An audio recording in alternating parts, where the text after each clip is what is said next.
breaking news. This is pretty big news, and this could be scary for a lot of people. I don't know if top resellers are buying straight from Nike, but I think it's gonna hurt the smaller people. So if you guys are just tuning in, or you guys lived underneath a rock for the past day or two, Wall Street Journal posted that Nike to crack down on sneaker buying bots, dealing a blow to the resale market. Sneaker giant adds restocking fees, account suspensions as possible penalties for shoppers who buy goods with the intent to flip them. That's kind of worrisome in a way. I understand what they're trying to do, but are the big sneaker botters and resellers hitting that much on Nike? Maybe the ones that are buying up the white Air Force Ones. Remember there was like something that was happening where like a couple like months back, dudes were buying up white Air Force Ones and they were sold out, or black Air Force Ones. Isn't it just the regular people that try to hit and flip shoes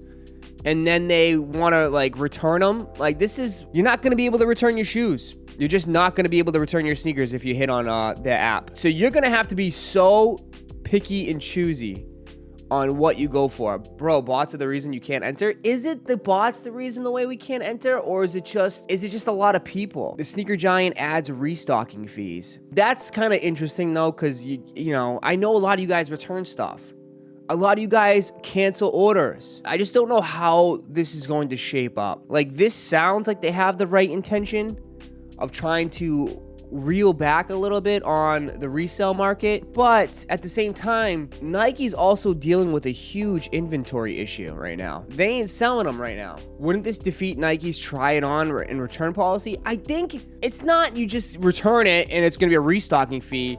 I think they're gonna look at your account and they'll see like, dude, this count has returned like 6 or 7 items in the past 2-3 months. We're gonna hit them with a restocking fee. There's people with accounts that literally for a month straight was just returning everything. I don't think they're gonna be hitting the regular person that's just like, oh, I bought the wrong size. But it's the people that over and over return, cancel. Will they actually even do anything, or is it just like talk? I don't know. It's like, where was this last year? Where was this in 2019? Where was this later on, like 2020? It seems like it's too little, too late. Like, why are you trying to defeat bots and crack down on the resellers when the market is at its lowest point? Like, I'm pretty sure right now, people are not having as difficult of a time trying to cop shoes. They're not going to stop people from flipping, but return the fees makes sense. Returning fees, yeah.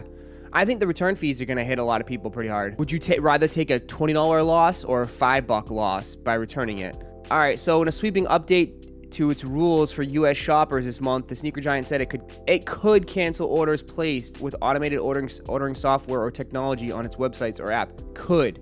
Could cancel. That doesn't sound like it's 100%. The company also said it could charge restocking fees to decline to issue refunds or suspend the accounts of people it determines are buying its shoes, apparel, or other items with the intent to resell them. Orders that exceed product purchase limits, which Nike can implement on highly coveted items, could be rejected. Nike previously prohibited the purchase of products for resale, but the rules updated expands the company's response if it identifies such as activities taking place. Patrick Sullivan, Chief Technology Officer at Akami Technologies, a software company that develops anti-bot protection tools. Let's hit them up. Companies have teams of engineers working to stop bots, but protecting a website from botting is a daily thing for retailers, and it keeps evolving, he said. What? The global sneaker resale market is estimated at roughly $6 billion a year and could grow up to $30 billion by the end of the decade. Sounds like they rewrote their terms to include language that gives them legal rights to those actions, but it's really more of a scare tactic because they don't really want to go through the trouble. Well, I think they don't mind adding that restocking fee. I don't know how this is going to have an effect. To me, personally, I'll say it. I think it's a little too late. I think this should have been in effect I would say 2020, 2021, when the market was going crazy and you couldn't buy anything. Like, I remember people were just so mentally drained and they would come in here all the time like, Roszko, I can't hit nothing. I can't hit nothing on any of these apps, man. Now, this year, you guys are hitting more shoes than I've ever seen before. I don't know how this is going to affect it. It's interesting. I think we got to keep an eye out for it. But this definitely could be a blow to the resale game. It definitely could. It's just now, honestly, it's going to be rough, man. This is going to be rough for a lot of people that were doing this as a side hustle. This might not even be worth it anymore. Just interesting. It's a great topic, great discussion. Yeah, I just wanted to talk about that.